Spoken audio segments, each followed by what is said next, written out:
Not having a lot of luck in your LinkedIn job search? Well, stick around because in this video, I'm going to share with you some ways that you can improve your job search results on the LinkedIn platform.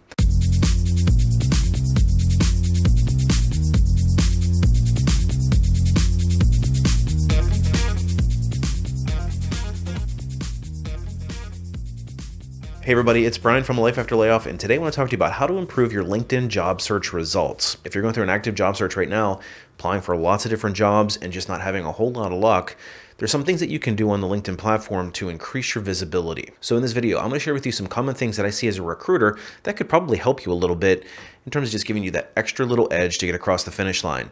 But before we get too far into it, if you're interested in more videos just like this directly from a corporate recruiter, hit that subscribe button. All right, let's talk to the first thing. And this was the most fundamental and basic tip that I can give you, is to actually use the platform. Now, I can guarantee you there's going to be some people leaving comments saying, I don't like LinkedIn. It's a complete waste of time. There's no jobs there. All the recruiters suck, blah, blah, blah, blah, blah. And listen, while there's some merit to that sentiment, at the end of the day, you have to go where the recruiters are. And an overwhelming majority of recruiters are leveraging the LinkedIn platform to source and find candidates. So if you're not where the recruiters are, you're going to be missing out on jobs, whether you like it or you don't. Now, if you're somebody that's not actively looking for a job, you don't have any interest in networking, you don't have any interest in being approached for different career opportunities that might represent an upgrade from where you are today, then sure, stay off the LinkedIn platform. I totally get it. There are bad quality employers out there who do bombard people with very unrelated roles. Listen, I even get them myself. And the thing I'm dealing with the most right now is people trying to sell me franchise opportunities and coaches trying to coach other coaches.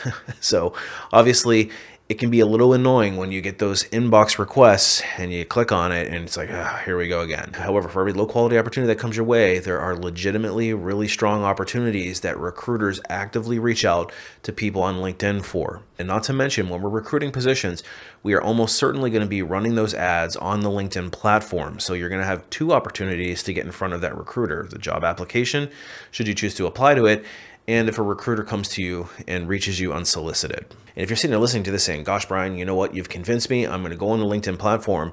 But when I do, my inbox is crickets. There are some simple things that you can do there to start generating more profile visits. First one being, and this is very basic, is complete your profile. So few people put anything of relevance in their LinkedIn profile that when we do see a profile that's optimized, it's pretty refreshing. And I'll say this, an incomplete profile makes it much harder to find you on the back end of LinkedIn, where recruiters hang out. We have a version of LinkedIn that we use that's not on the front end that you might see. It's called LinkedIn Recruiter. And that's how we typically source candidates. And we leverage keywords and other search parameters to try to discover you. So if there's nothing on your profile, you're going to be basically invisible. And the likelihood of you popping up in my search results when you've never provided the keyword to begin with is going to be very slim. So if you're an active job seeker, I highly recommend that you take some time to complete your profile and at least put the basics in there. Because trust me, when you log into the job search function on LinkedIn and you see the number of people who have applied for the job that you're about to apply to, it can be pretty daunting and pretty overwhelming. And essentially, you're competing with that many other people. And knowing how to leverage LinkedIn properly is like knowing the bouncer at a hot nightclub where you can go right to the front. The next thing you can do, and so few people do this, is add a banner to your LinkedIn profile. And I'm not talking about the little circle that says, I'm looking for a job. I'm talking about the actual banner that goes behind your profile. Think about it as your little billboard. What do you want to put up there that's going to brand you as an expert in what it is that you specialize in? Throw a graphic up there or something that indicates your interest. And with free tools like Canva, there's really no excuse for why you shouldn't have a great looking banner to put on your LinkedIn profile. Again, you have to think of it as a personal branding statement. So when a recruiter or a hiring manager visits your profile, it's the first thing that they see. It's the first impression that you make. Make it a good one and just do a little bit of branding. Speaking of LinkedIn branding, try to include a picture of yourself in the LinkedIn profile because you have a much higher likelihood of a hiring manager clicking on your profile when there's an actual picture. Not to mention there's some sort of unwritten rule that says that you're more trustworthy if people can see your face. Now, some of you will say, well, that's a double-edged sword because you can discriminate against. And yes, I guess that is true that there is the possibility that you could be discriminated against. But as job seekers, we're looking for the maximum discovery, the maximum profile views on that platform. Putting your face to your name absolutely works. And we mentioned this earlier that there's a banner that you can put around your actual profile picture that says that you're available for work. And inevitably the question comes up, should I use it or not if I'm actively looking for a job?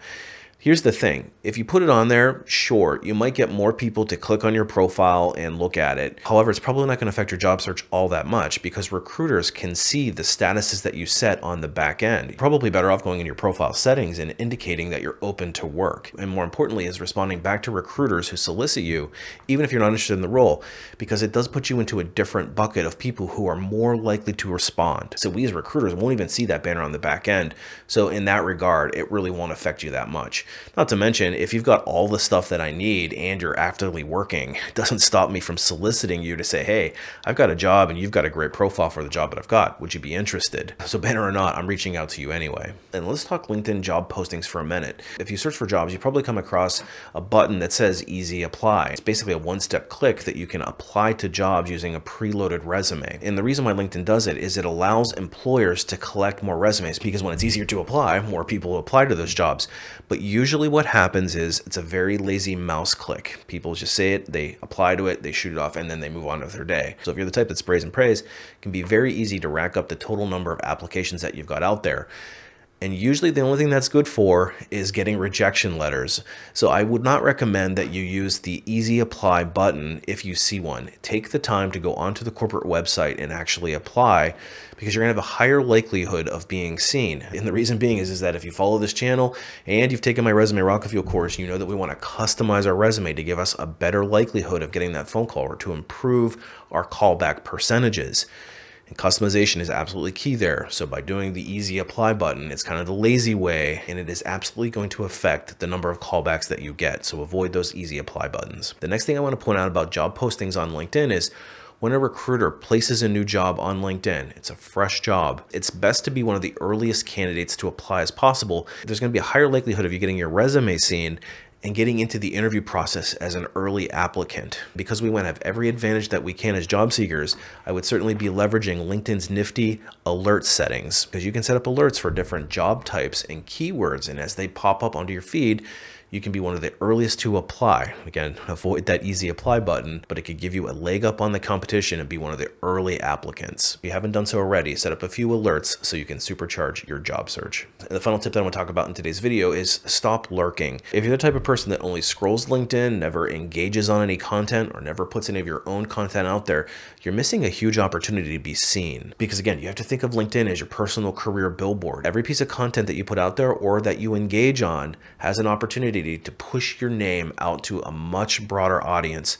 Potentially thousands of people could see your name. And the thing is that you never know when the right person might see it and tap you on the shoulder for a job opportunity. And trust me, this works because I have been reached out to personally for job opportunities because of my postings, and I've reached out to other people for job opportunities because I've seen them posting. So those are some tips that I want to share with you on how to get your name seen more frequently on LinkedIn. Hopefully it'll give you some better results in your job search. But if you're somebody that's struggling and you need a little bit more help, that's actually something that I specialize in. I've got a website called alifeafterlayoff.com. It's loaded with tips and tricks, all from an insider, a corporate recruiter's perspective. And trust me, I use LinkedIn extensively when I recruit candidates, so I do know a thing or two there. And if you're really not sure how to leverage LinkedIn properly, I actually did create a course called Unlocking LinkedIn. And it is designed to teach you how to write your profile in the correct way and how to get recruiters to start coming to you. More importantly, how to skip to the front of the line, because listen, it's much easier to get a job when you have recruiters coming to you than the other way around. So I highly encourage you to check that out. The link is in my bio. Appreciate you watching. I actually publish a bunch of stuff myself over on LinkedIn. So if you want to follow along there, I'll leave my contact information in the bio of this video as well. And as always, we'll see you on the next one.